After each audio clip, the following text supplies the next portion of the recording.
Please subscribe my YouTube channel and press the bell icon to get more updates.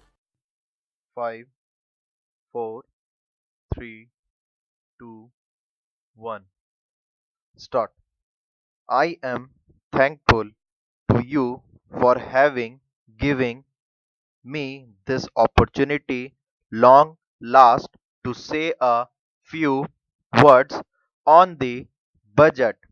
Already much has been said, and I think the finance minister has come in for his share of congratulation as well as criticism. So there is not very much to say, but I should like to say a few words. The increased development expenditure and the absence of any new taxation has earned for the budget a good response even from the business. I especially welcome the relief given to the middle classes by raising the exemption limit of income tax in respect of personal income. No doubt, this is some relief to the middle classes, but I would request the finance minister if he could to raise this exemption limit from rupees 40,000 to 60,000, as that would give substantial relief to the middle classes. I am indeed glad that the Taxation Inquiry Commission has been appointed with Dr. John Mathai as the chairman, and I am sure that many of the vexed problems may be solved through this commission.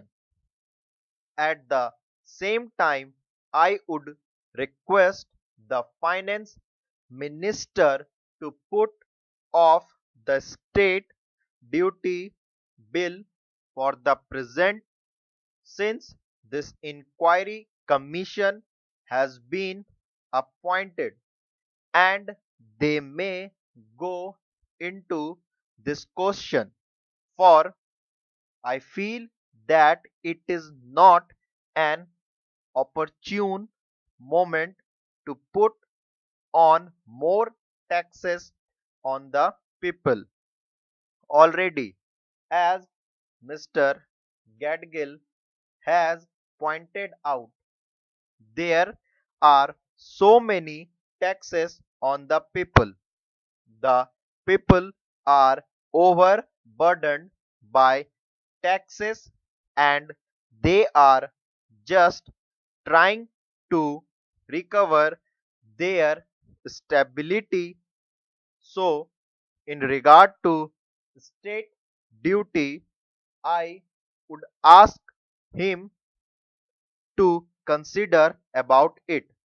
My reason for asking it to be postponed is, as I have said, that the people are still facing economic distress, and then our government is not able to offer the amenities which other countries have, where the state duty exists, such as free compulsory education for children, free medical aid, homes for the poor and the destitute, old age pension, etc. So, my humble suggestion is that this point may be considered by the Taxation Inquiry Commission. I agree that there is a brighter side of the picture, and that instead of continually harping on our poverty, we should also see the bright side. We are making encouraging progress towards laying the foundation of a welfare state.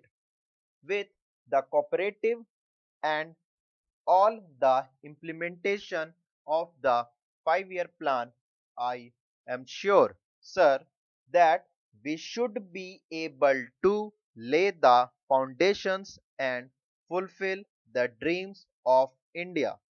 It is indeed encouraging to know from the finance minister that there is a tendency of lowering food prices all over the world, and in that case the prices in our country too would be lowered. Regarding defense, for obvious security reasons, I do not agree with my friends who say that the expenditure should be curtailed.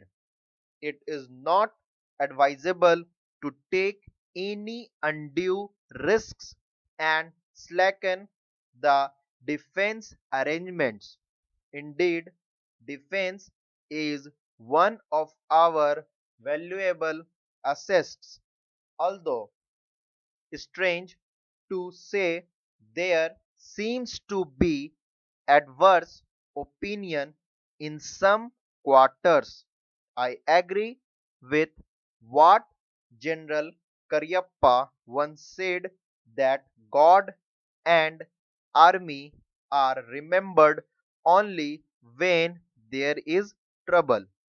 The army consists of the most disciplined and loyal set of young men. It would not be proper to effect economy in the pay of these brave officers, as it would not be an incentive for the right type of young man to join the army, and it would become ineffective and inefficient. I believe already officers who were drawing rupees 14,000 as their pay are now getting only rupees 17,000 and about rupees 1,000 as allowance. That is, they are getting about half of what they were getting before.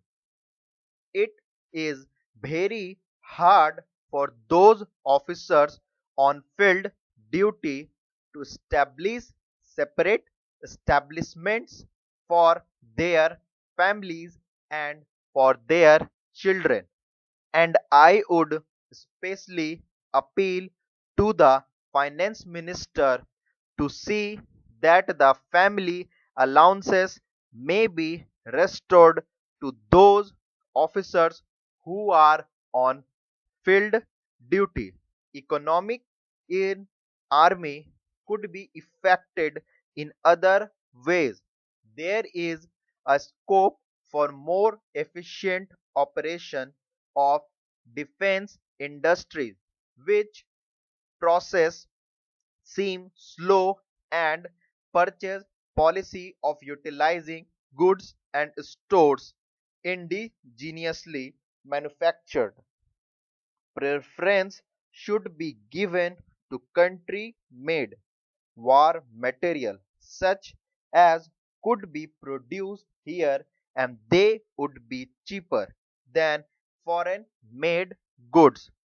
I may also suggest that the armed forces who are not on field service or under any operational commitment could be utilized for giving military training to the youths in school and colleges, which would teach discipline and loyalty.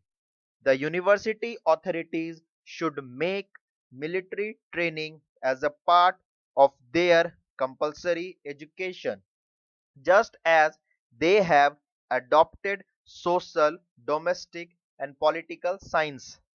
The National Cadet Corps is already inculcating military training in some universities such as Bombay and Calcutta. But if military training is made compulsory for our university student, it will go a long way. Stop.